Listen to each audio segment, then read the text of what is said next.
si uno va a ver el mapa,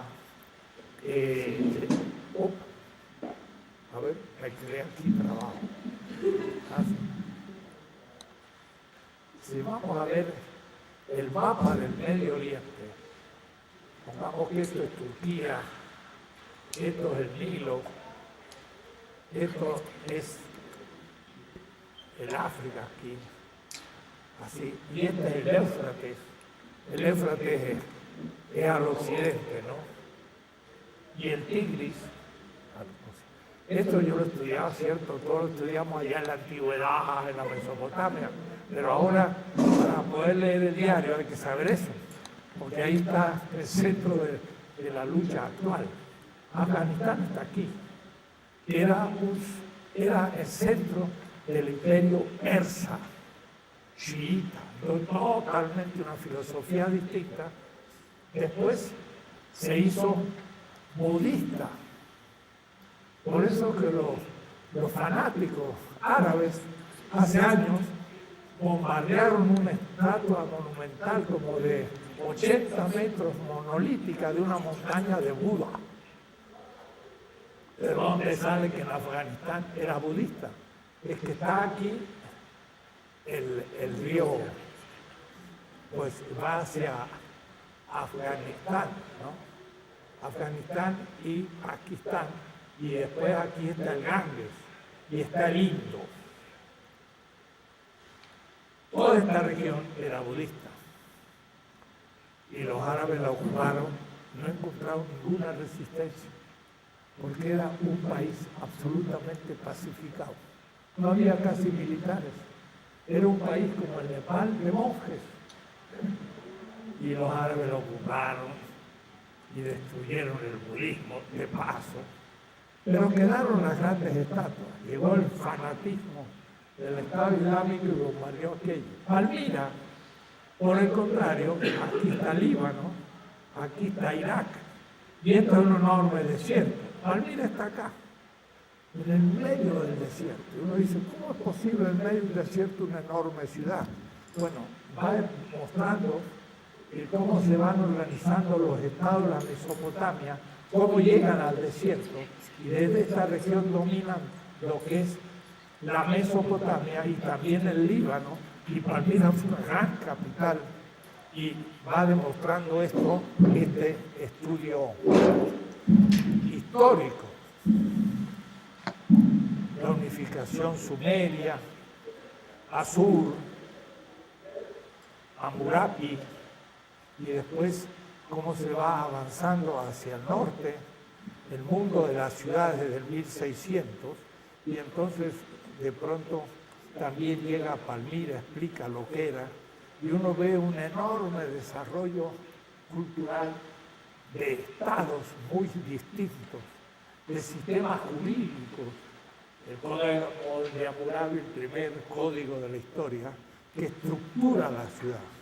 Bueno, esto para decir que este hermoso libro, que se lee como una novela, no habla apenas de un pedacito pequeño de la humanidad, de decenas y decenas de tipos de Estado.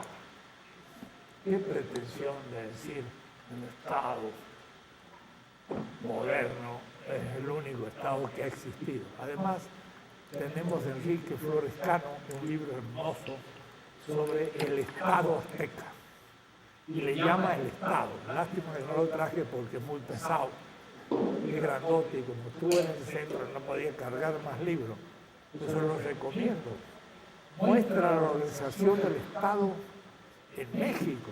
Es una cosa espléndida, el nivel de las estructuras pedagógicas, culturales, de los mitos, de la estructura religiosa, económica, que llegaba hasta Costa Rica y hasta la frontera con Estados Unidos actual, el imperio, que no era un imperio,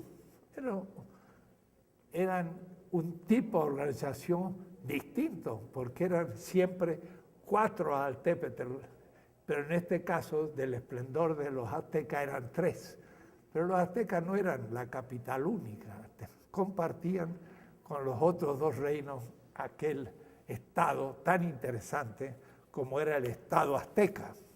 Entonces, esto para decir que en la historia ha habido muchos estados. Y cómo entonces pensar el Estado analógicamente. Ese sería el tema que quiero tratar hoy. Hay muchas formas de Estado en la historia, porque es el tema de disolución del Estado, como lo piensa una cierta extrema izquierda, que todo tipo de transformación progresista en la historia va a ser siempre reformista y va a llegar tarde porque es un tipo de dominación. Eso es completamente falso, por más que sea la extrema izquierda. Y que cuando vio Marx el caso de París, donde los obreros tomaron el poder, Marx se captó de que el pueblo podía hacer una revolución desde sí y reorganizar la política, y entonces esto le despertó en el año 70, 12 años antes de su muerte, la posibilidad de empezar a pensar la política de otra manera, pero no logra formularlo, sino diciendo, sí, realmente hay que ir a la disolución del Estado. Pero cuidado, yo diría disolución del Estado moderno, y lo cual significa generación de un otro tipo de Estado, porque pensar que podría no haber ninguno, que fue lo que el marxismo pensó al comienzo, pues es ilusorio, es imposible, es irreal, no es político. Porque ahí tenemos que dar la primera descripción en su momento de lo desemejante tengan todos los estados. Puede decir, el esquema de siempre. Puede decir, un estado en Ur, que está en Kuwait. Justamente la lucha entre Hussein y Bush era por la toma del petróleo de Kuwait. En Kuwait estaba Ur, la ciudad de Ur.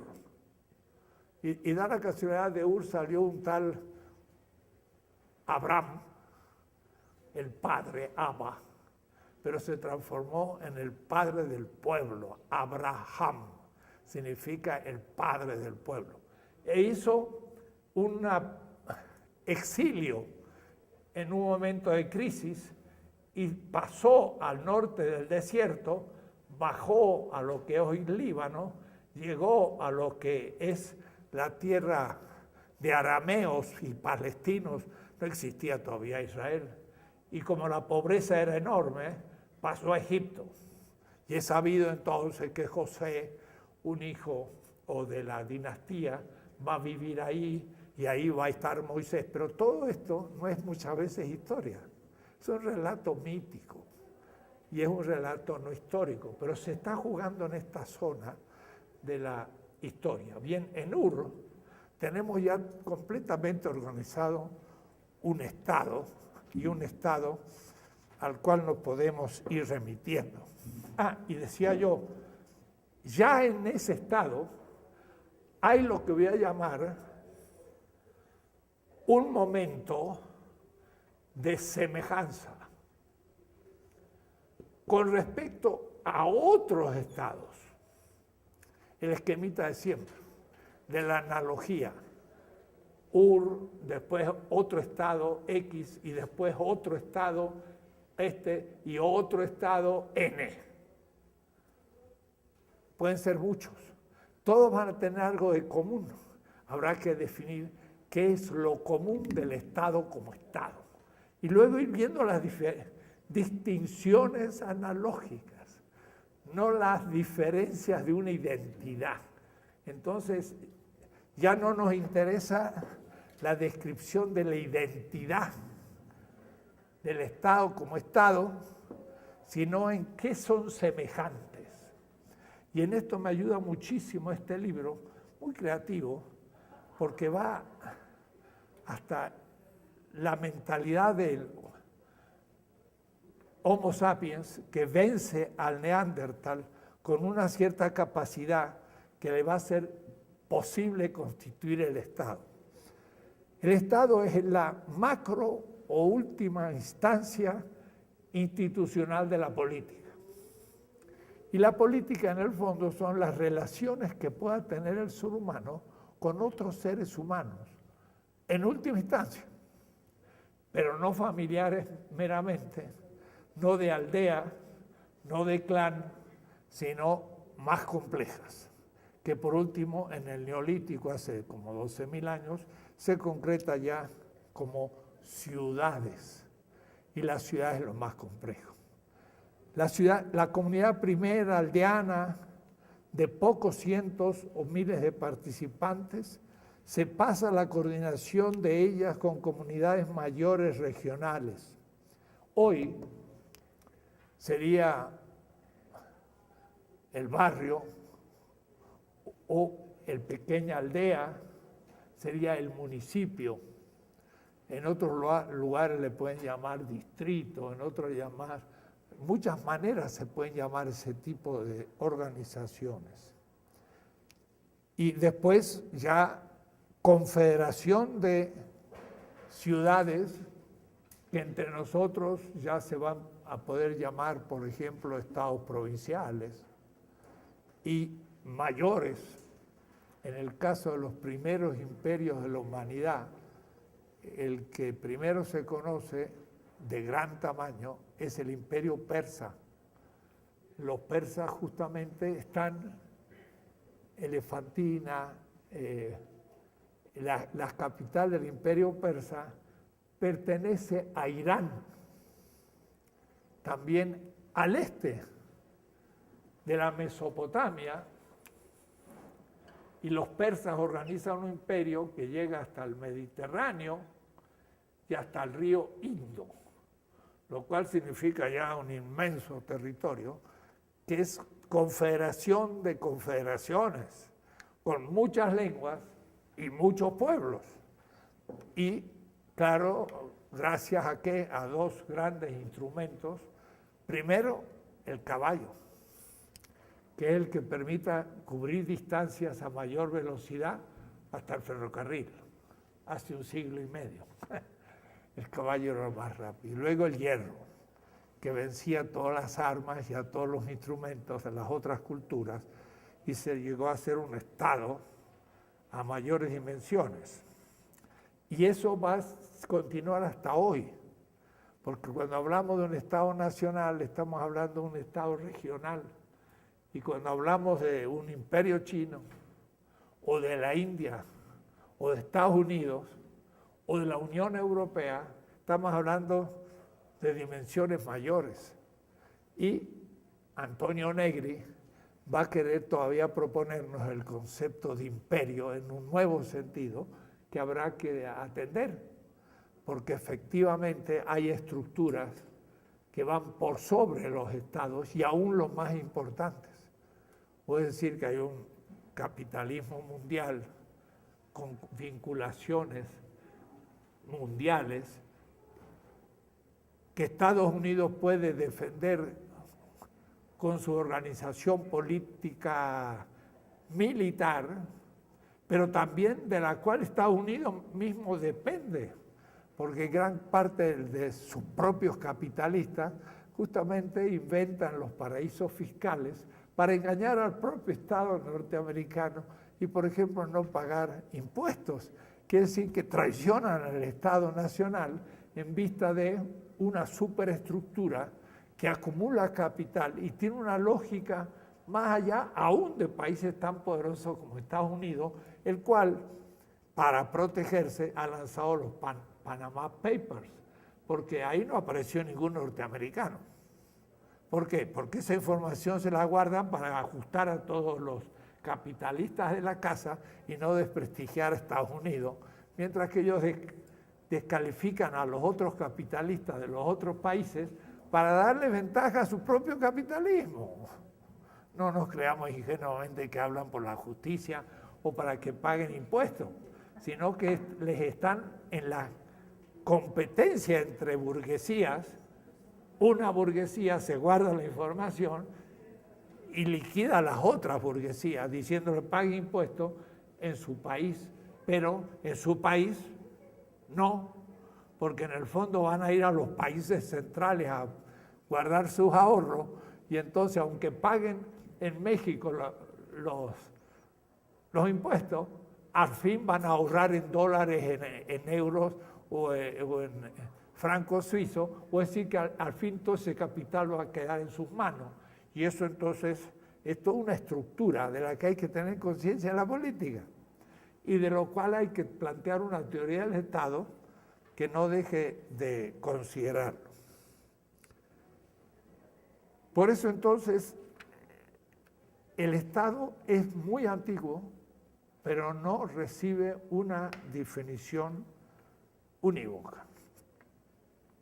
Hubo grandes estados en la Mesopotamia, en el mundo persa, en la India, en la China, y luego estados, ciudades en Grecia, y Alejandro construye un primer imperio helenístico, a imitación del persa cuando lo vence. Puede decir, Alejandro vence al imperio persa, pero ¿cómo lo puede vencer? Lo puede vencer por una técnica militar, las falanges griegas. Pero en el ejército persa, Alejandro temía a un solo grupo de soldados, en que Darío, el rey persa, tenía hasta 1 millón de soldados, lo cual piensen ustedes, para movilizar 1 millón de soldados, era una dificultad gigantesca, porque eran kilómetros cuadrados de soldados que había que alimentar y todo, ¿no? Además, Darío llevaba consigo toda su familia, sus mujeres, sus riquezas, todo, porque no lo iba a dejar en ninguna ciudad que de pronto venía alguien y se lo robaba todo. Entonces era un estado enorme, sin embargo muy precario, muy vulnerable. Él tenía que llevar junto a su ejército todos sus bienes. Quiere decir que si él perdía una batalla, perdía el ejército, el imperio. ¿Y quién eran los más peligrosos? La primera franja del ejército persa. ¿Quiénes eran? Griegos. ¿Por qué? Porque él era su trabajo. En el Asia Menor, los griegos eran los pobres y vendían su propia corporalidad como soldados. Eran los soldados más aguerridos del hierro. Entonces a Alejandro lo que le preocupaba eran los 40.000 primeros griegos, venciendo a los cuales se les caía el ejército de 1 millón de soldados de los persas. Y cuando lo vence a los persas, a escándalo de Aristóteles, que pensaba que la polis era el horizonte último de la ciudad, ve que su alumno, Alejandro, empieza a sentirse un dios. Eso era la hibris, era haber dejado de ser un ciudadano de la polis griega y ahora sentirse Darío, el emperador del imperio persa, un dios. Y eso es el helenismo, es una transformación del estado de la ciudad a ser un estado imperial. Y de pronto entonces surge primero el gran reino que va de la Mesopotamia hasta el Indo. Y eso va a tener por centro, pues, Bagdad, o decir, lo que va a ser. Luego Egipto, que va a ser Alejandría. Y después la parte de Grecia. Y entonces va a estar dividido en ciertas partes, pero con una nueva concepción del Estado, que era mucho mayor, ¿no? Después vendrán los romanos, que también parte de una ciudad, una pequeña república, gobernada por los ancianos, nobles, éticos, que pensaban en la pequeña ciudad, pero esto empieza a crecer, y la ciudad-estado se transforma en el Imperio Romano y se traga también al Imperio Helenístico, y tenemos el Imperio Romano. Mientras tanto, estaba el gran Imperio Chino, que había surgido en el 220 antes la Era Común, y es interesante. En el Estado entonces va a haber un territorio, pero humanizado. Va a haber un pueblo o una pluralidad de pueblos como comunidad. Y tendrá que haber algún modo de expresión, o es decir, una lengua, pero no necesariamente una lengua de toda la población, sino muchas veces una lengua del Estado. Los mandarines entre los chinos tenían una lengua que se llamaba de los mandarines, eran unos 200.000. Y esos hablaban una lengua administrativa. El pueblo hablaba muchas otras lenguas. Es el mandarín la que se impone y ahora cuando uno va a estudiar chino, estudia el mandarín. Era la lengua de la élite jurídico-política de un imperio sumamente burocrático en donde no regían los sacerdotes ni los militares, sino los burócratas. Y eso tenían que formarse en una ideología y el emperador se apoyaba sobre todo en la sabiduría, equilibrio de la burocracia mandarí. Y en cambio eso es notable porque Max Weber, pensando en el Estado moderno, estudió la China y la descartó como un país que pudiera haber producido el capitalismo. Y pensó que Europa sí lo produciría por la debilidad de sus monarquías y por la secularización.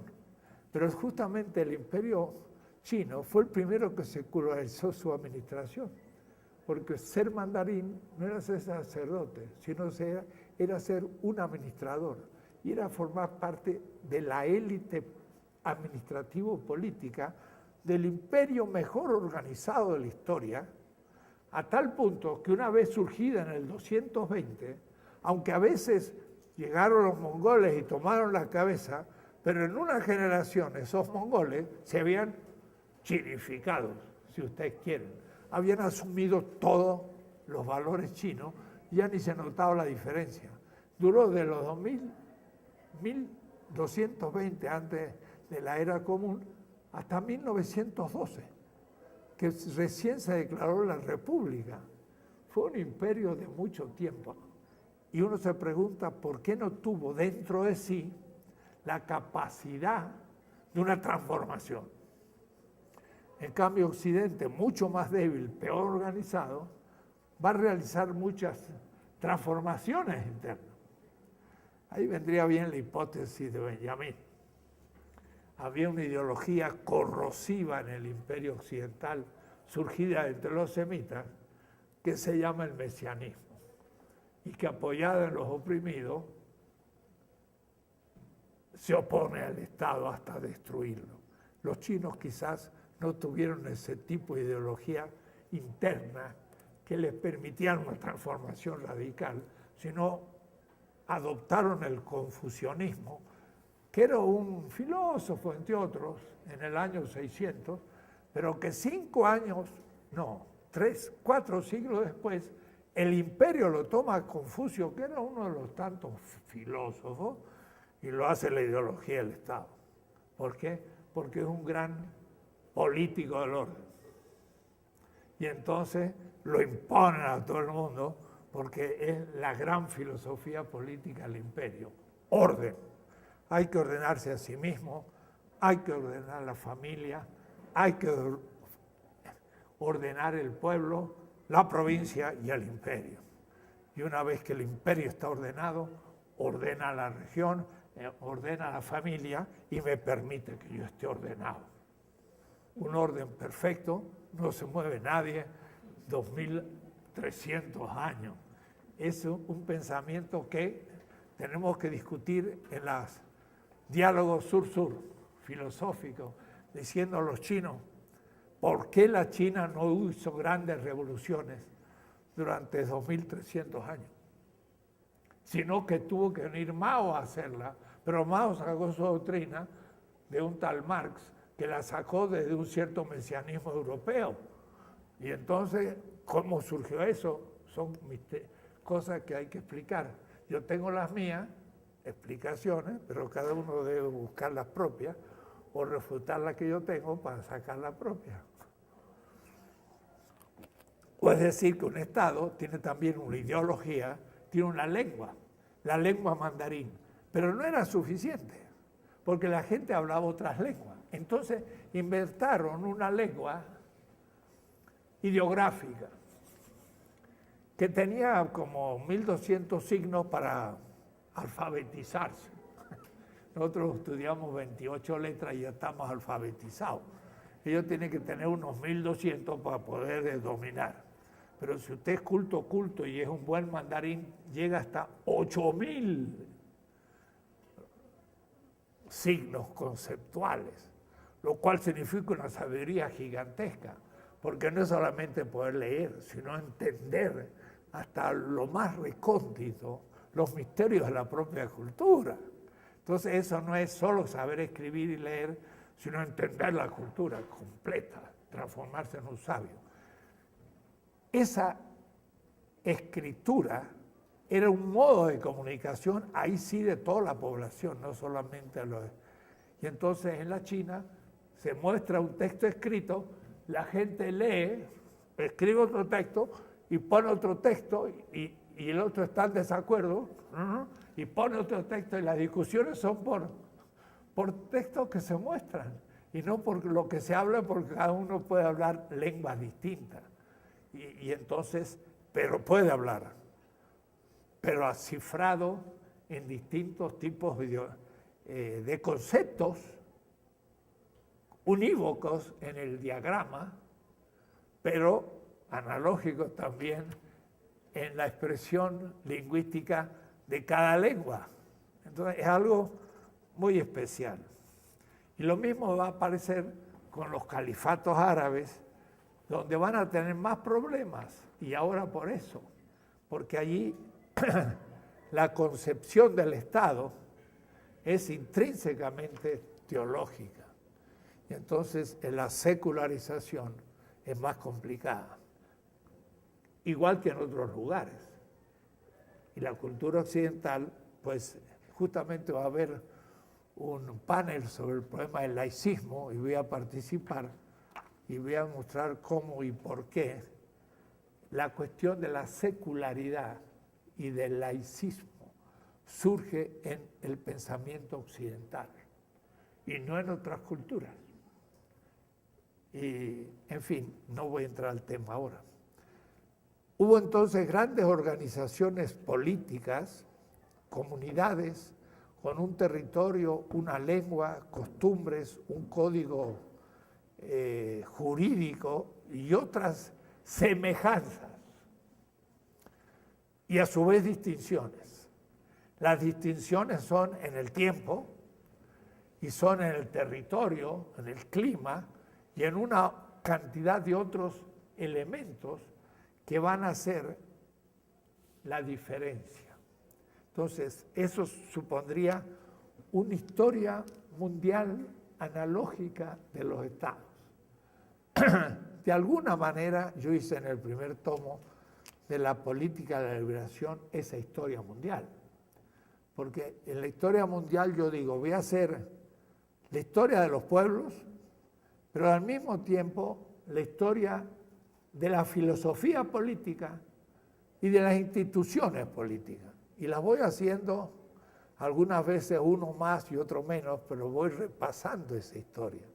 No es una pura historia de la filosofía política, no es una pura historia universal en el sentido de los historiadores, no es solo una historia de los estados, sino todo ello codeterminándose en la historia, complejo. Y entonces pude tener una visión más mundial de la forma Estado, siguiendo a la Mesopotamia, el Egipto, la India, la China, Mesoamérica, los incas. El gran camino hacia el oriente de la organización del Estado. Y luego ya en el continente euroasiático, la historia de los pueblos indoeuropeos, del caballo y el hierro, el imperio persa, el imperio de la India y la China, y también el imperio helenístico y romano. Y después de eso, entonces viene ya la cristianización, sí, del Mediterráneo. Eso es un fenómeno histórico inevitable, surgido desde los pueblos. Pero el fenómeno más fuerte todavía va a ser la explosión del pensamiento islámico, que surgiendo de ese mismo desierto tan antiguo, el desierto arábigo, se va a expandir sobre el imperio bizantino, que era un estado imperial, griego, pero cristiano. Entonces es algo muy especial y está fuera de nuestra historia.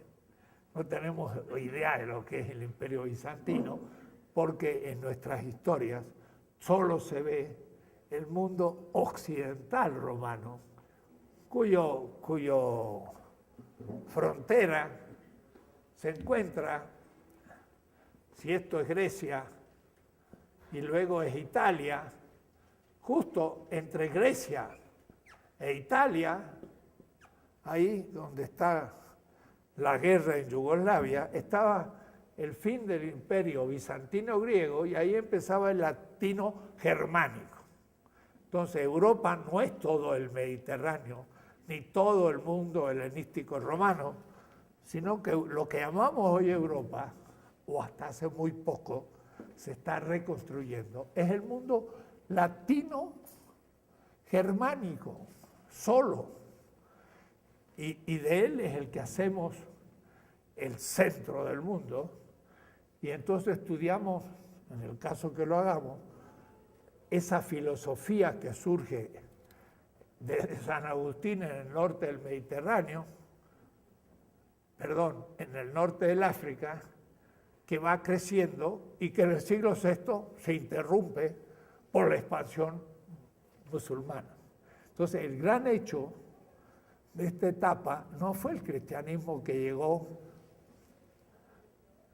desde lo que hoy es Irán, no incluyendo Irán, hasta Gibraltar, sino que el mundo musulmán va a ocupar gran parte del imperio bizantino, todo el norte del África y el sur del Mediterráneo, pero se va a expandir por todos los desiertos del norte del Himalaya hasta llegar a Mongolia, y por el sur va a conquistar todo el norte del África, Egipto, todo el Medio Oriente, hasta Afganistán, el norte de la India, los sultanatos del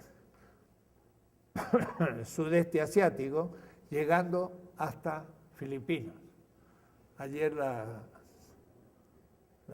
televisión alemana veía yo el levantamiento del fanatismo árabe en Filipinas y le cortaron la cabeza a un pobre canadiense. Ahora ya está de moda el asunto. Y como los árabes ya cortan la cabeza a los que no están de acuerdo, en Filipinas también se hace eso, lo cual demuestra la expansión de ese mundo hasta allá. Y los califatos y estos lugares son forma-estado, que es entonces que había estado. El Estado moderno va a surgir muy particularmente en torno a la imagen, para mí, del Estado veneciano. El Estado veneciano va a ser como el prototipo del Estado moderno y, paradójicamente, es bizantino. Pues si no es griego, no es romano, es bizantino.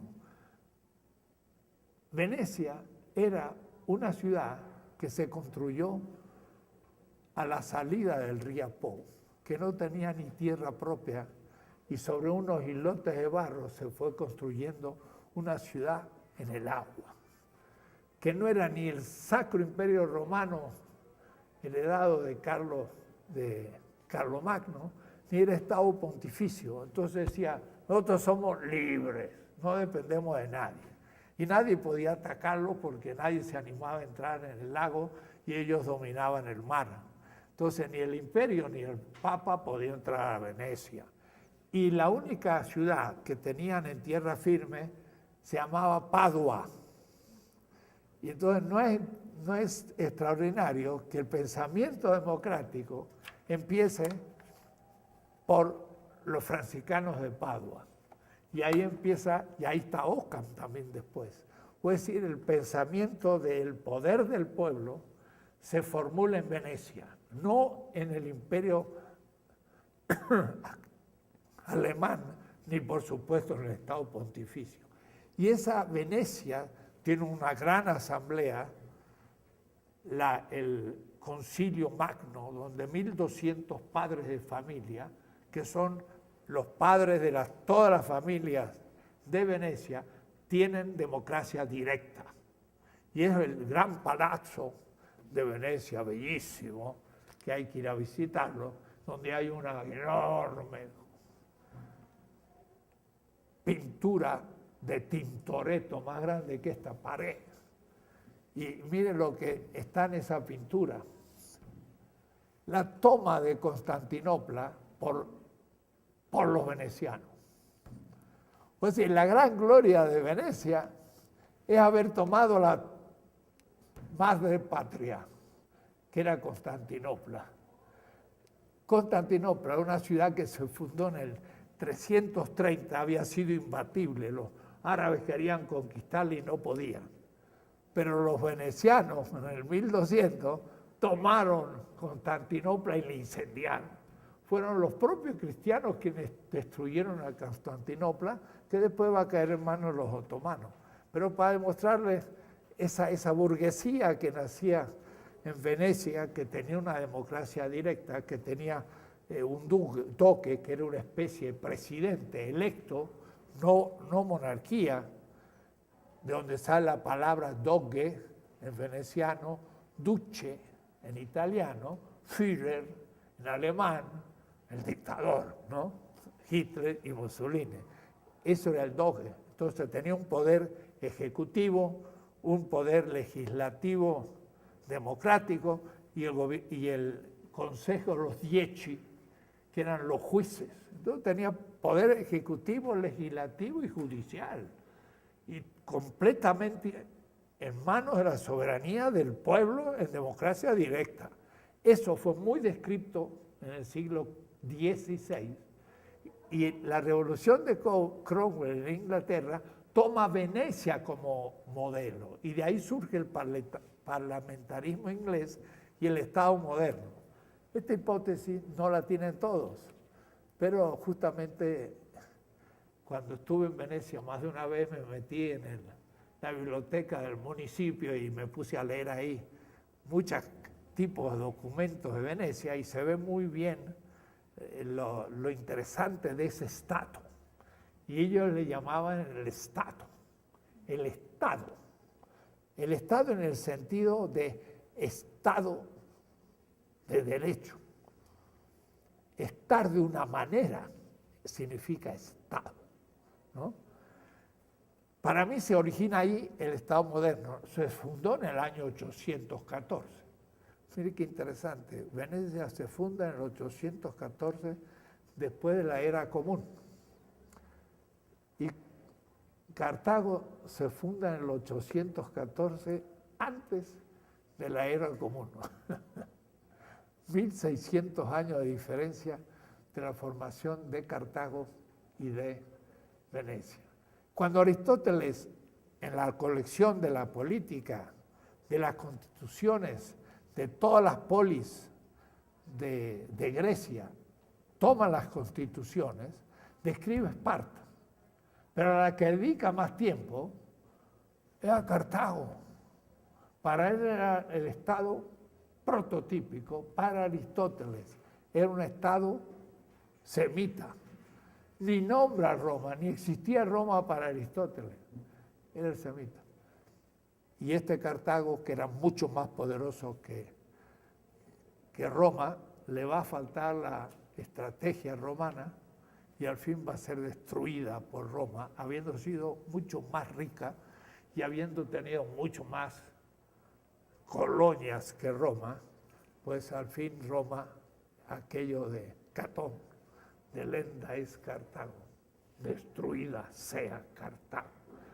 Y al fin de la Segunda Guerra Púnica no van a dejar piedra sobre piedra de una ciudad espléndida, y por eso que Walter Benjamin por ahí escribe, el día en que fue destruida Cartago.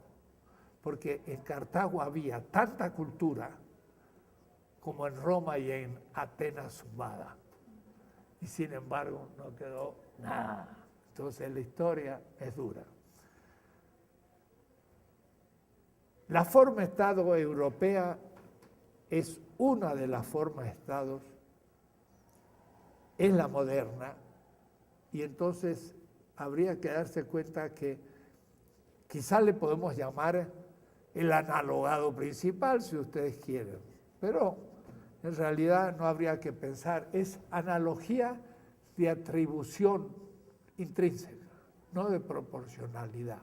Significa que se define el concepto de Estado y se le atribuye a uno, pero también a otro, no de manera idéntica, sino semejante. Es de atribución, no de proporcionalidad. Claro que yo puedo decir también proporción, en el sentido de el Estado romano es a Roma, lo que el Estado cartaginés es a Cartago. Y ahí sería de proporcionalidad. Pero yo puedo describir como tal el Estado. Entonces, con esta idea ya se abre todo una distinta horizonte para poder entrar a describir la forma moderna de Estado, pero como un analogado. Y entonces nos libra del hecho de decir, esto es un Estado, y los demás eran protoestados, estados inferiores, otro tipo de estados. No, eran estados en otra etapa de la historia y en otras circunstancias geográficas y demás. El Estado moderno va a surgir con el comienzo de la modernidad. Y la modernidad comienza con el desenclaustramiento de Europa del muro musulmán. Esta es mi tesis de fondo. Y esa tesis es la que sostengo. Y esa tesis es la que se está abriendo en muchas partes. ¿Por qué? Porque me escriben un mail de la India, me dice, profesor, hemos hecho un seminario sobre su primer tomo de la política, historia mundial y crítica de la filosofía de liberación. Yo ni sabía que lo estaban leyendo, ni conozco a ninguno. Ellos leyeron el libro, dedicaron 2 semestres a estudiarlo y ahora me invita a ir a Delhi a discutir el libro. Entonces, en noviembre voy a ir a Delhi a discutir el libro. Pero digo yo, ¿y cómo le interesó a un grupo de gente en la India lo que yo he dicho?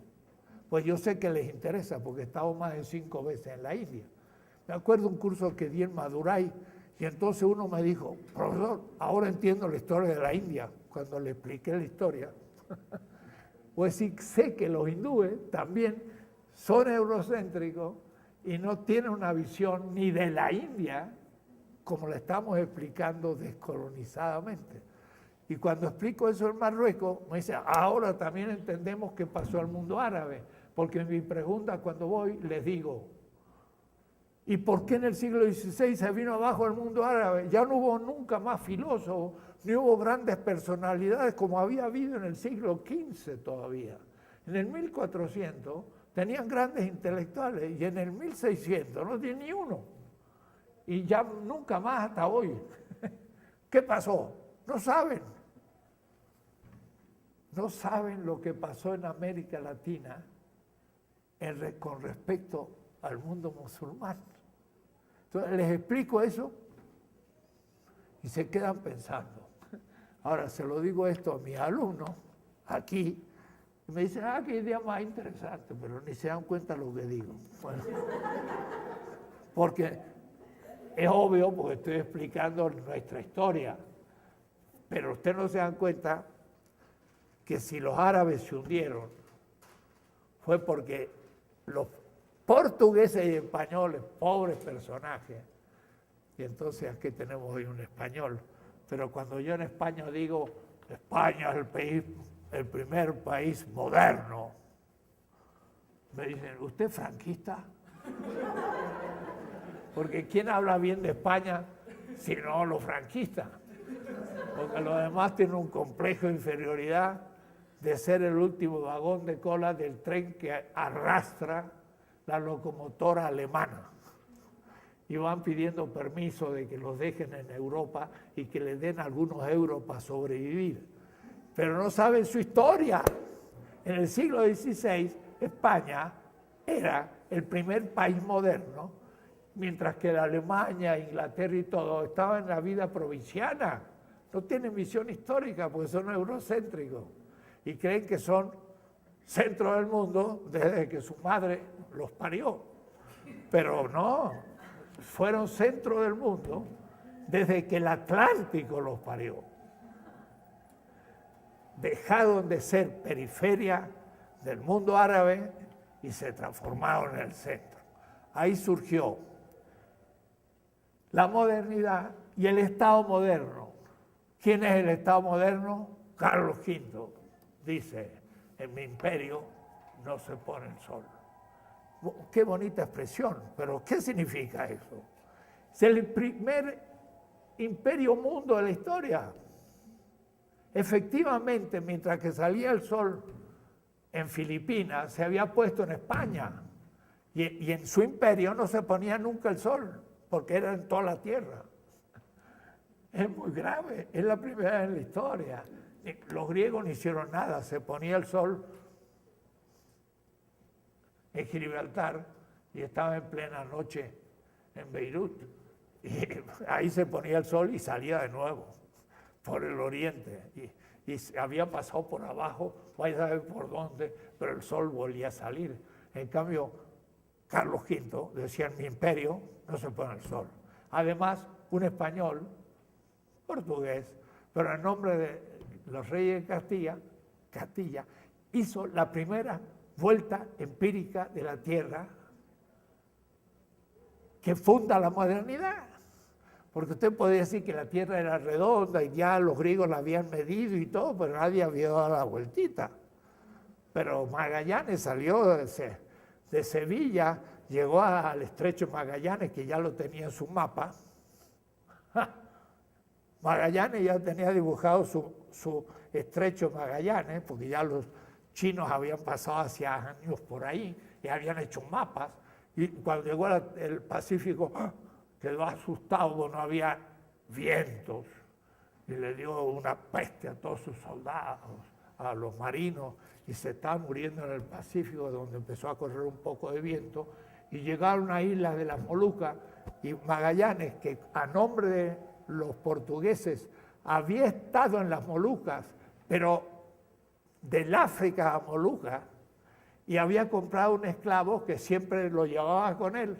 Y entonces de pronto su esclavo, que de las Molucas había ido a Portugal y de ahí a Castilla, y que había salido al Atlántico y el Pacífico y llegó a por el otro lado, el esclavo dijo, ucha, empiezo a entender a la gente. Empiezo a entender a la gente. Hablaban su lengua. Era el primer hombre que había dado la vuelta a la tierra, porque ahora encontraba a su pueblo del otro lado.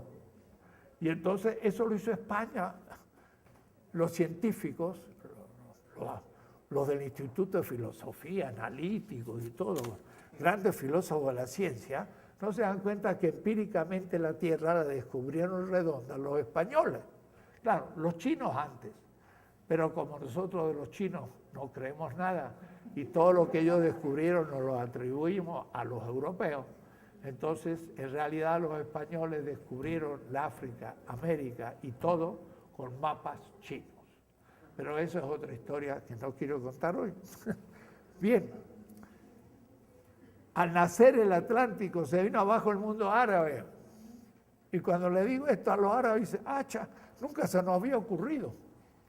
Tariq Ramadan es quizás el más interesante pensador hoy musulmán. Es profesor en Oxford y en París. Hemos tenido un debate en Berkeley. Y le digo a Tariq, que es un amigo, ¿qué relación tiene la historia del mundo árabe con América Latina?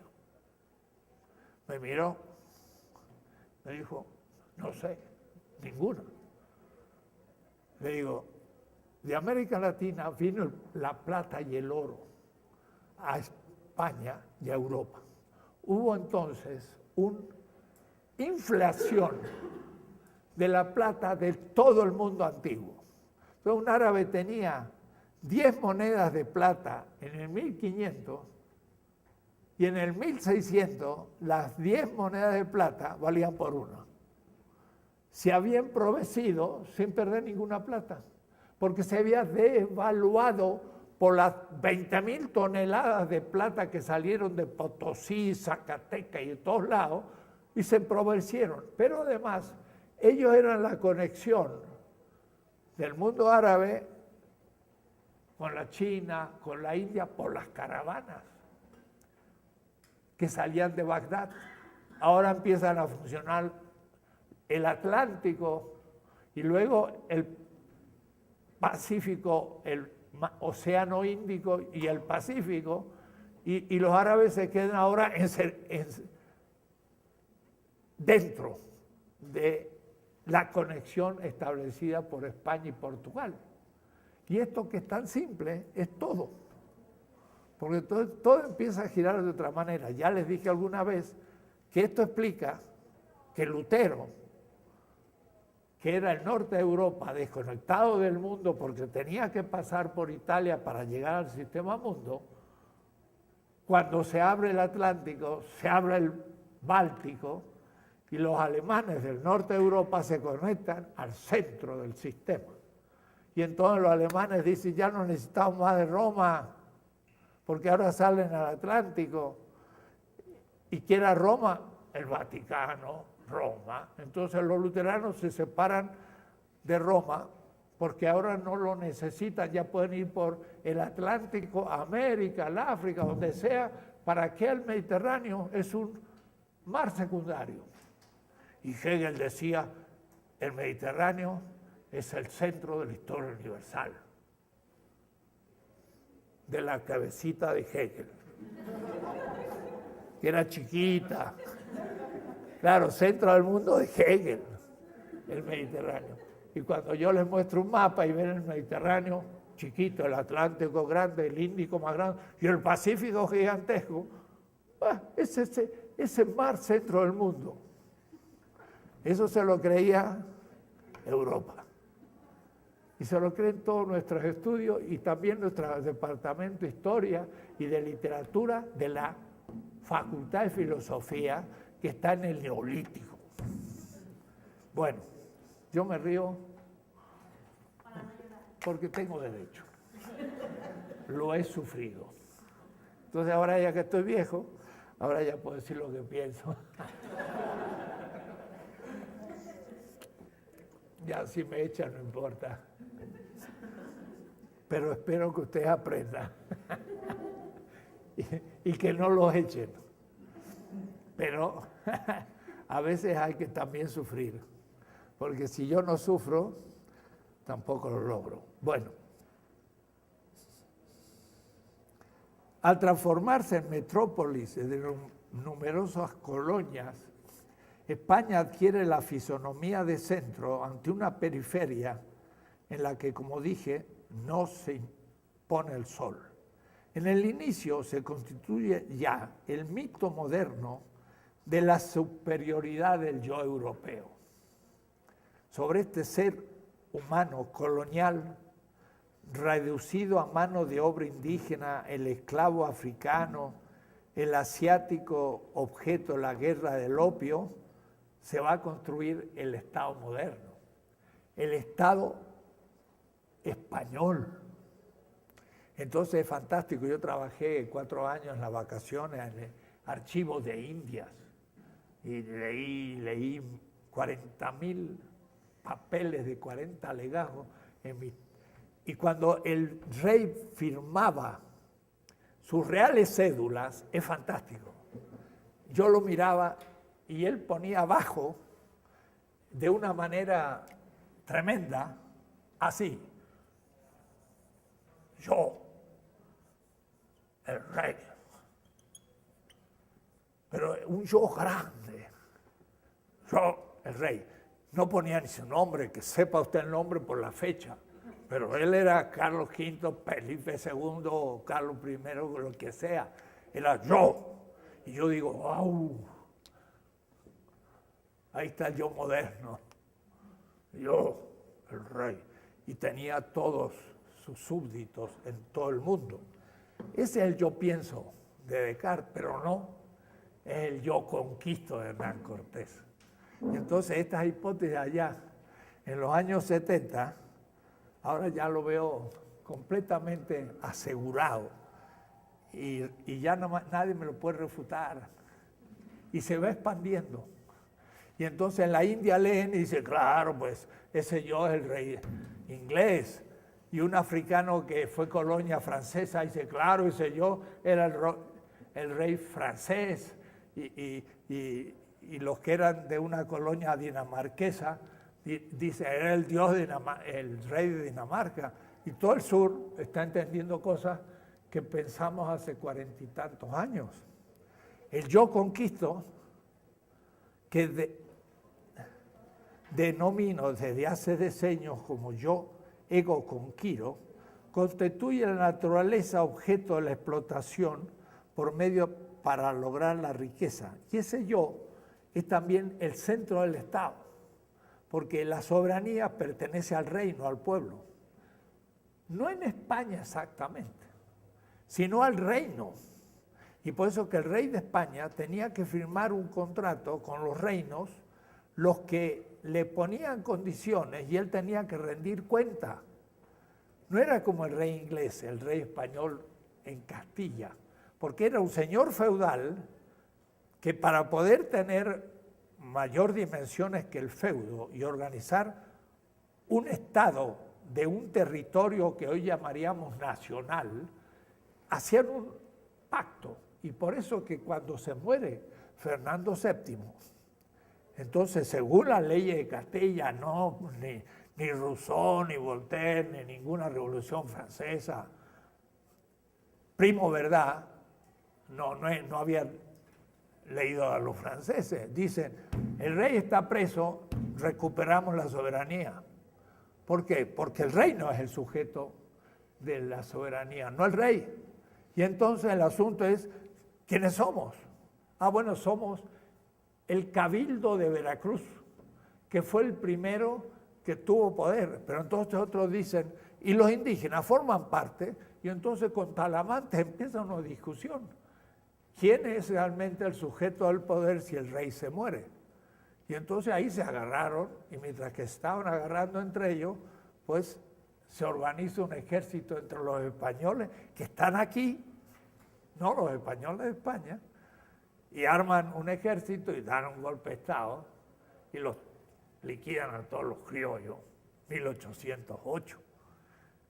Y se acabó la emancipación y los españoles toman el poder en nombre del rey de España preso, lo cual era contra el contrato firmado por el rey de España. Era ilegal en las propias leyes de Indias. Y contra eso se levanta recién Hidalgo, en el 10, 2 años después. Y ahora levanta a los indígenas y a los esclavos y a los criollos contra los criollos blancos, mexicanos, que gobiernan hasta hoy. Los blanquitos están en el poder desde 1810. Y Hidalgo se levanta contra ellos y es derrotado. Y se levanta Morelos y es derrotado. Y entonces el Guerrero lucha, ¿y quién está contra él? Iturbide, que era un criollo vendido a los españoles. Pero al fin se las arreglan y lo nombran emperador. Negociación. Pero esto porque nuestros delegados van a Cádiz, a la gran Junta de Cádiz, donde los reinos van a discutir qué hacen ahora por la invasión napoleónica y todo, y entonces aparecen los delegados de América y los delegados de las provincias españolas, dicen, ¿ustedes qué hacen aquí? Nosotros venimos de la provincia de América. ¿Quién se les ocurre? Ustedes no entran. No nos dejan entrar. Entonces, entonces ni reinos somos de España. Se vinieron y declararon la independencia. Pero eso fue alguien abre la boca, pero eso es nuestra historia, porque el 1810 fue en 2010, pero todavía no hemos llegado al 2023 que va a subir Iturbide. Entonces estamos en el proceso de emancipación, ya no se festeja nada.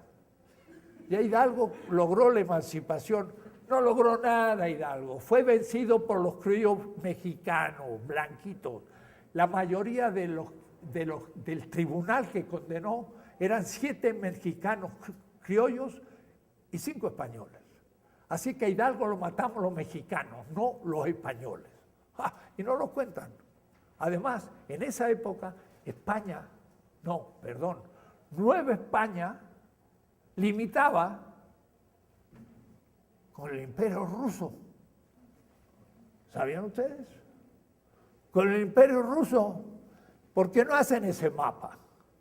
Donde México no ocupaba Texas y California, llegaban hasta el estado de Washington, y arriba del estado de Washington, lo que es la costa canadiense, teníamos la Luisiana, los Grandes Lagos eran parte casi de Nueva España.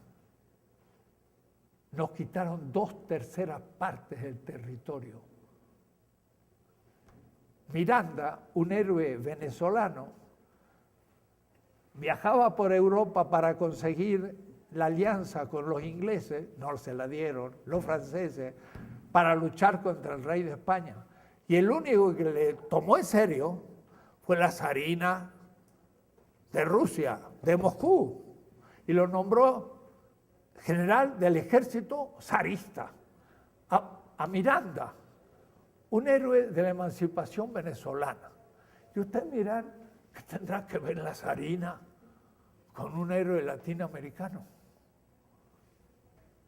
México tenía frontera con Rusia, porque Alaska era rusa. Y entonces la zarina decía, me conviene que estos luchen y yo me vengo para abajo. O decir, yo me ocupo Canadá. ¿Se entiende? Eso no cuenta la historia. Nuestra historia está escrita por los blancos que dominaron la historia nuestra. Bueno, pero esto no tiene nada que ver con el Estado, o tiene algo que ver, no sé, pero...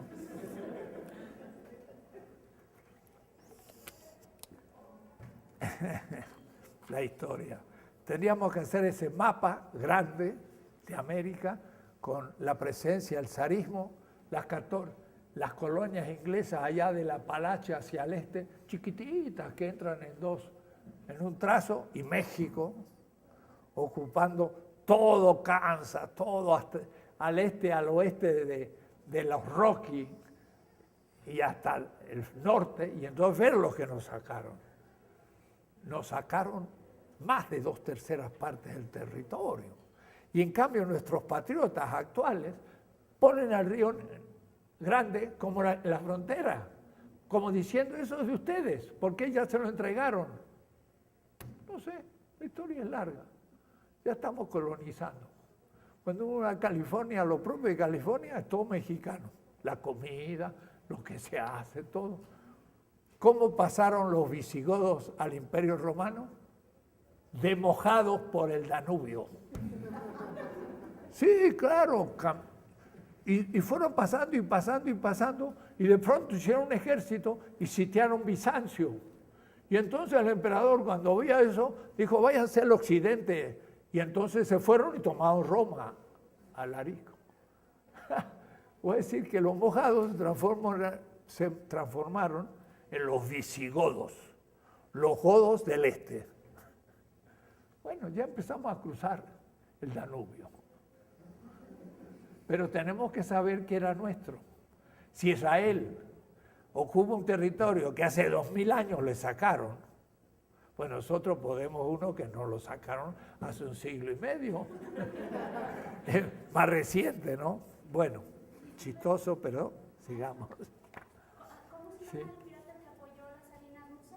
¿Cuál es el nombre del pirata que apoyó la zarina rusa? ¿A quién apoyó? ¿Miranda? Miranda. Francisco Miranda. Si yo mismo pregunté, ¿qué tiene que ver la zarina? Y después de muchas vueltas, me di cuenta de pronto que Alaska era rusa, que lo vendió por $5 millones a Estados Unidos. Miren qué negocio que hicieron, como nuestro gobierno. $5 millones por Alaska. Hay que ser irresponsable. Bien. Entonces, hacer la historia del Estado moderno es hacer la historia de un tipo de Estado, que no lo voy a hacer, porque lentamente la monarquía se va a ir transformando por la Revolución Inglesa primero en una república con rey por el Parlamento. Pero vean ustedes, el Parlamento reemplaza un poco el Gran Concilio de Venecia, pero después están la Cámara de los Lords. ¿Y quiénes son los Lords? Es la élite de la nobleza. Entonces, dejaron enquistado también al feudalismo en su gobierno. Eran pragmáticos, hicieron una negociación. Y el rey continuó y continúa hasta ahora, ya ha cumplido 90 años estos días, y los ingleses muy contentos de su reina total. No influye mucho, pero les recuerda que fueron un imperio y que perdieron en la guerra mundial definitivamente el imperio. Porque si alguien fue derrotado en la Segunda Guerra Mundial, no fue Alemania, miren qué bien que está. No fue Japón, miren qué bien que está. Fue Inglaterra, que dejó de ser imperio y ocupó su lugar Estados Unidos. Entonces les gusta tener todavía como recuerdos de su pasado en la figura simpática de su reina. Pero ya no funciona más la monarquía y los lords tampoco. Pero los norteamericanos hicieron el Senado de una manera completamente distinta que los lords. En Estados Unidos no hubo feudalismo. Es el primer Estado moderno sin feudalismo. Entonces no tenía pasado y pudo inventar. Y entonces el sentido del Senado no tiene nada que ver con los lords. El Senado era para darle representación igual aún a los estados más pequeños.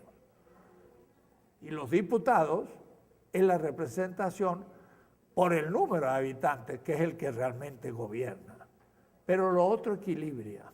Y entonces ellos hicieron una constitución pensando en su realidad y resolvieron las contradicciones internas y ha resistido más de 2 siglos su constitución.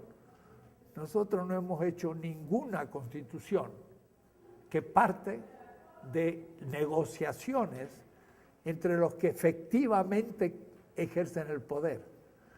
Vimos constituciones muy bonitas, las más progresistas, las estudiamos teóricamente y las promulgamos y era imposible cumplirlas. Porque la Constitución debía surgir de las exigencias mismas de la realidad. La nueva Constitución de la Ciudad de México va a ser como siempre. No va a ser la negociación de los poderes efectivos. Además está también constituida y ya no es constituyente, como ya dije. Por lo tanto, nació muerta. Pero hagámosle una buena acogida y pongámosla en el cementerio hasta que renazca otra en el futuro. La forma Estado, para hablar como Holloway, liberal de democracia representativa, es una de las formas posibles y la históricamente hegemónica en la realidad actual. Y yo digo democracia liberal representativa. Pero la representación está en crisis. Y justamente necesitamos en este momento otro tipo de Estado. Pero ese tipo de Estado no es democrático mejorando la democracia liberal, sino es democrático con otra definición de democracia y otra definición de legitimidad. Esta forma de Estado moderno liberal fetichiza la representación y la elección de los representantes por parte de la ciudadanía como esencia de la legitimidad del Estado. Porque todos votamos, el Estado es legítimo. ¿Y las condiciones en las que votamos? Esa no se legisla. Y en este momento tenemos claro pues una mediocracia feroz que miren, se le quiere poner a veces coto y al fin tiene tanta fuerza que destruye al gobierno que piensa poner en orden el poder de los medios de comunicación. En Argentina, ya lo he dicho más de una vez aquí, el gobierno kirchnerista sacó una ley en la que ponía por fin en su lugar a la mediocracia, que allá son toda una cadena de televisión y de diarios en torno al Clarín, en Brasil en torno al Globo, en México en torno a Televisa y TV Azteca. Esto pasa en cada país. Son macroempresas capitalistas que hacen de los medios de comunicación un negocio. No educan, ni crean conciencia, ni nada. Un negocio.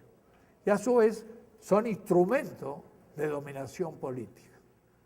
Bueno, en Argentina se hizo una ley, 30% de todos los medios de comunicación, televisión, radio y diarios en manos de la propiedad privada. 30% en manos del Estado, 30% en manos de los grupos populares. Esta ley tuvo mayoría en el Senado y en el Congreso, se legisló y se quiso poner a la práctica. Y ahí empezó la lucha del Clarín y una lucha devastadora. No lograron nunca llevarlo a cabo porque salió el Poder Judicial a impedir su ejecución. Cayó el gobierno y lo primero que han hecho es terminar con esa ley. Es decir, la primera ley que iba a poner a la mediocracia en su lugar. Está difícil. El Estado está en manos de los mecanismos de la mediocracia. Y México es el mejor ejemplo. No se sabe lo que pasa. Todo está informado según la película excelente, La dictadura perfecta. Ahí demuestran lo que pasa. Ahora el presidente argentino en este momento ya van 8 las empresas fantasmas que bajo su nombre se han encontrado en Panamá. Primero era una, después 2, ahora van 8. Y ahora ya un juez le está levantando el juicio, pero vamos a ver qué pasa. Todo eso se tapa porque entonces se crean artimañas de noticias que pueden desviar la atención. Entonces se llama a juicio a la antigua presidenta porque no distribuyó bien un presupuesto. Entonces ahora los dos están puestos en cuestión. Y entonces se limpia la mano el haber robado millones de dólares y otra persona que hizo algo que hacen todos los políticos y es legal. Entonces uno ve los mecanismos del ejercicio del poder.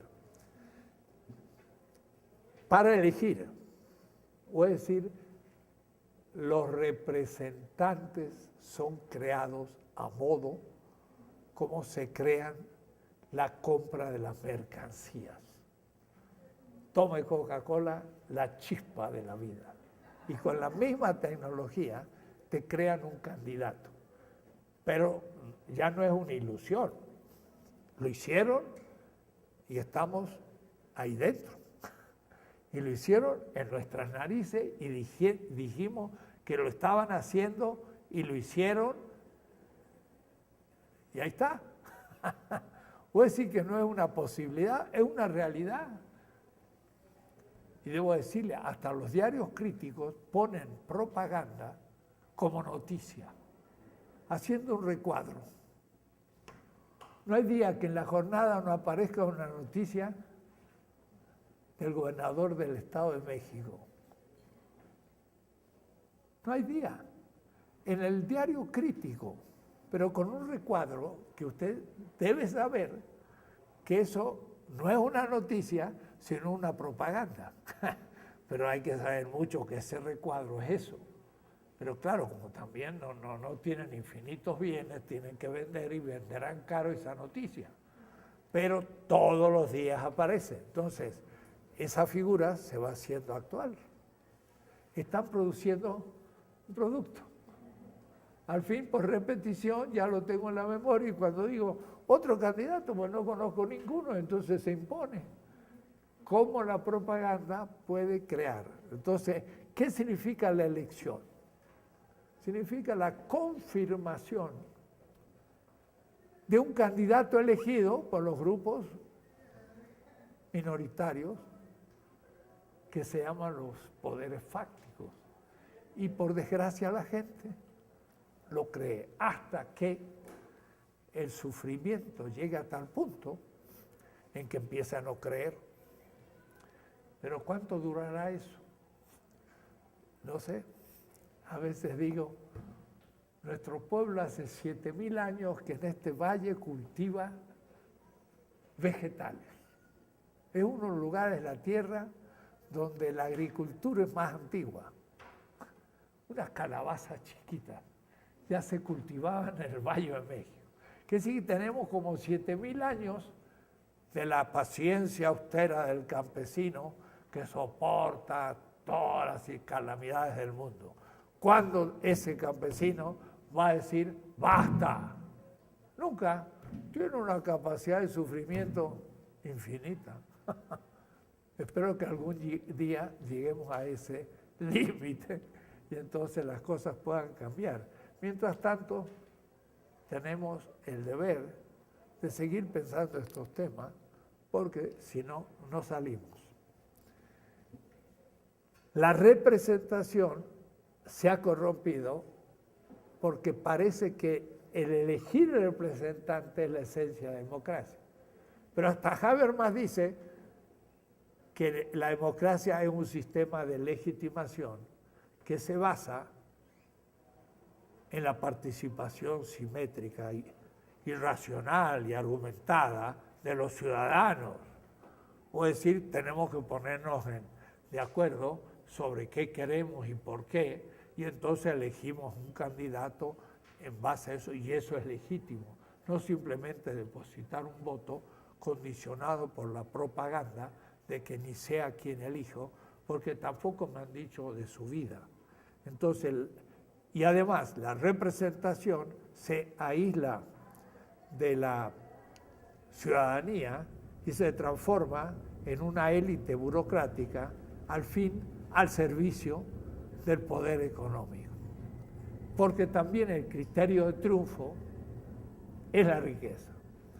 Entonces, si no tenemos otro ideal que ser ricos, y la riqueza, como lo pensaban ciertos calvinistas en el siglo XVI, que Dios también bendecía a los justos, otorgándoles la riqueza, pero fruto del trabajo, claro, no del robo.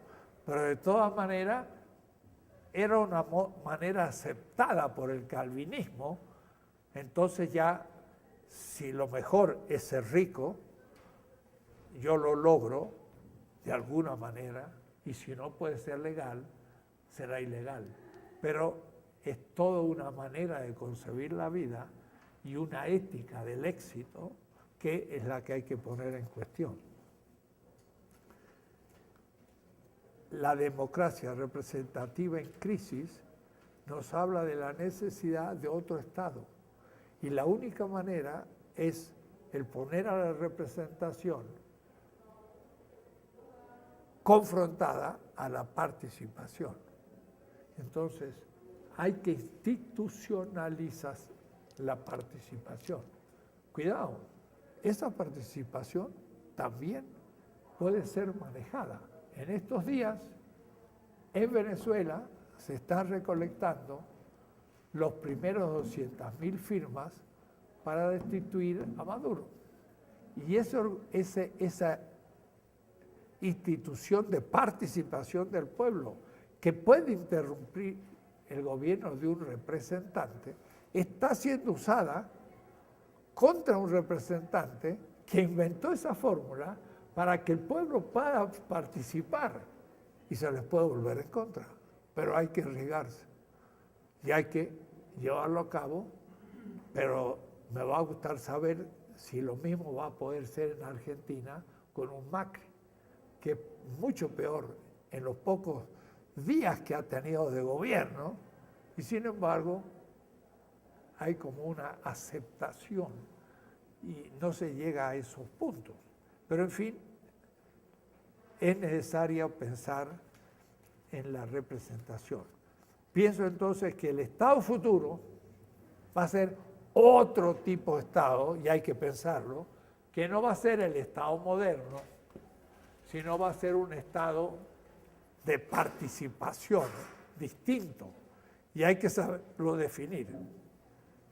La forma Estado del socialismo real, estos días justamente mi señora con otras fue a la casa de Trotsky y le contaban la historia, ¿cierto? Pero fue asesinado de manera brutal por el estalinismo. Y el estalinismo era el Estado de la Unión Soviética. Y eso también es un fruto. El Estado del socialismo real tampoco es un ejemplo. Ciertamente no era democrático, pero no por no ser liberal, sino porque no convocó al pueblo nunca a la participación, sino que el partido, entre ellos sí, había discusión y había elecciones y había una democracia interna relativa, partidaria, pero nunca se arriesgaron a realmente pedir la participación del campesinado, del obrero en la fábrica y demás. Se cuidaron de eso y por eso el régimen al fin se derrumbó. El socialismo real partió primero todo el poder a los soviets, era casi el anarquismo, no se podía funcionar. Y en 1921 aparece el nuevo proyecto económico, principio, y aparece el socialismo real, que tampoco es un Estado que podamos tomarlo como ideal, pero además es también un Estado moderno. Y si queremos ir más allá de la modernidad, tenemos que también ir más allá de la concepción del socialismo real. Y al poner real, digo al empíricamente existente. Y alguien me podrá decir, no, pero no fue el socialismo como debía ser. Tenemos que discutir eso también, porque no voy a hacer que el nombre socialismo no le quepa a algo mucho más complejo que debe surgir en el futuro y que no pudo imaginar ni siquiera Marx. Marx tuvo una visión utópica lejana. Imaginémonos una asociación de hombres libres que primero se enfrentan como comunidad y después se resuelven a producir un bien social. Eso al nivel de la empresa. Pero Marx no tuvo nunca la concepción de un Estado. No lo tuvo. Tenía ideas. Y en cuanto a la experiencia parisina del 70, pues también le entusiasmó, pero una cosa es indicar ciertas líneas y otra pensar en la institucionalidad de un Estado realmente que superara a la modernidad, no solamente al Estado liberal burgués. Entonces ahí tenemos tareas para pensar, de tal manera que yo colocaría como otro tipo analogado de Estado el Estado del socialismo real. Era un Estado, tiene semejanza con todos los Estados y tiene ciertos puntos en que muchas virtudes y al mismo tiempo tiene algunos defectos que le va a llevar a su derrumbe. El derrumbe no fue externo, El derrumbe fue interno. Y fue interno por falta de legitimidad.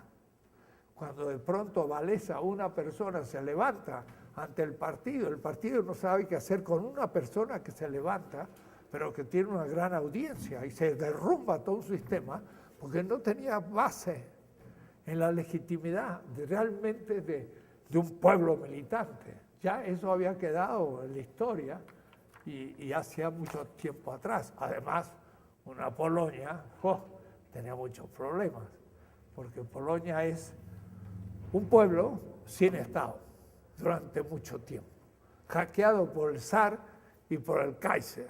Entonces la pobre Polonia está en el medio de dos imperios, y de ahí Chopin era un nacionalista y tocaba en el piano, pues la rebelión del pueblo polaco que no tenía Estado. Y después de la Segunda Guerra Mundial lo corrieron. Parte de Polonia se lo sacó Rusia, pero le sacaron una parte de Alemania para dársela a Polonia, y los rusos se apropiaron parte de Polonia. Bueno, volvió a tener Estado, como era antes, pero pues fue construido desde fuera, no desde adentro, y se derrumbió como un palacio o un castillo de naipes. Y eso es justamente otra experiencia.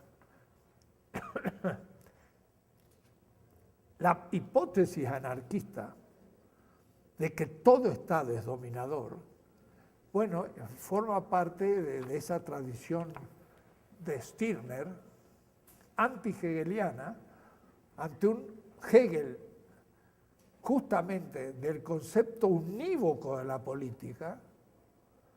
Stirner se levanta contra ese universalismo abstracto y dice, no, lo importante no es la universalidad, es cada ser humano. Y es un individualismo radical. Es uno de los post-hegelianos. Critica también a Hegel. Marx lo va a hacer de otra manera, Kierkegaard de otra manera, y Feuerbach lo va a hacer de otro. Entonces, surge como una especie de anti-institucionalismo y anti-estatismo, pero que estratégicamente no tiene ninguna posibilidad. Ningún gobierno anarquista ha podido hacer un orden político. ¿Cómo lo va a hacer si justamente lo está negando? Entonces, eso ni se puede poner. No es ni siquiera un analogado. Es simplemente la negación del Estado, que es en momentos claves sumamente peligroso, porque la extrema izquierda se reúne con la extrema derecha.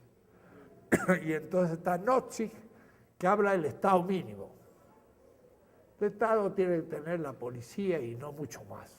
Lo demás tiene que dejarlo en manos del mercado. Nozick, anarquismo de derecha. Y Stirner o Bakunin va a decir anarquismo de izquierda. Desarmamos el Estado y hacemos comunidades confederadas, pero a medida que va subiendo empieza a haber un problema de representación. Y por más que sea rotativa, entonces empieza a hablar el problema de la gobernabilidad. No se puede con pura rotación llegar a todos los puestos. Porque miren, ahora, por ejemplo, se está escribiendo una constitución, y hay gente muy honesta que forma parte de una comisión, pero no sabe derecho. No puede escribir la constitución.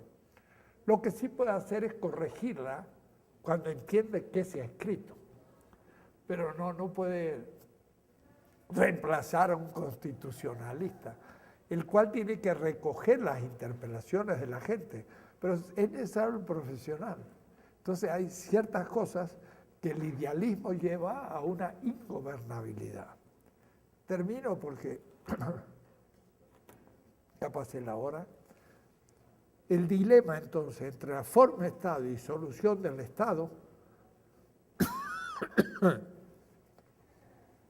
yo creo que se debe plantear diacrónicamente. El Estado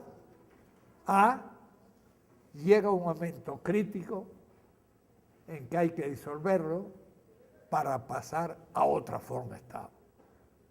Y entonces sí, la disolución es posible y es necesaria.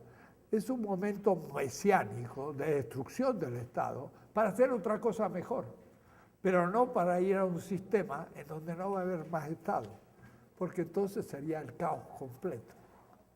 La disolución del Estado es la crítica del Estado que hay que superar.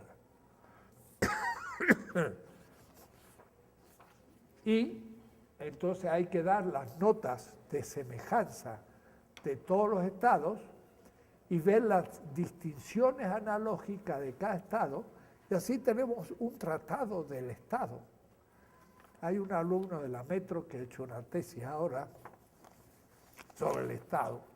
Bueno, y ya planteó algunos de estos temas, pero se puede hacer bien, y yo creo que es uno de los usos de la teoría de la analogía en un concepto fundamental: pueblo-Estado.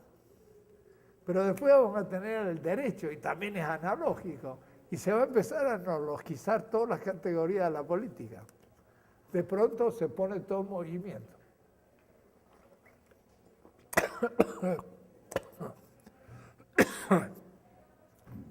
Terminamos, porque me quedo afónico de nuevo.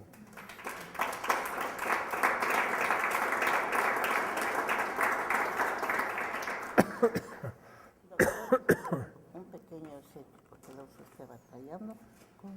¿Esto se puede borrar? Sí. Por favor. Usted siempre busca. Un muchacho que fue de vacaciones a su tierra me lo mandó de allá. Pero este es el venezolano. Pero no sé, lo encontró allá, en la cocina. ¿Ah, sí? Sí. Ahí lo encontró. ¿Puedo tomar eso?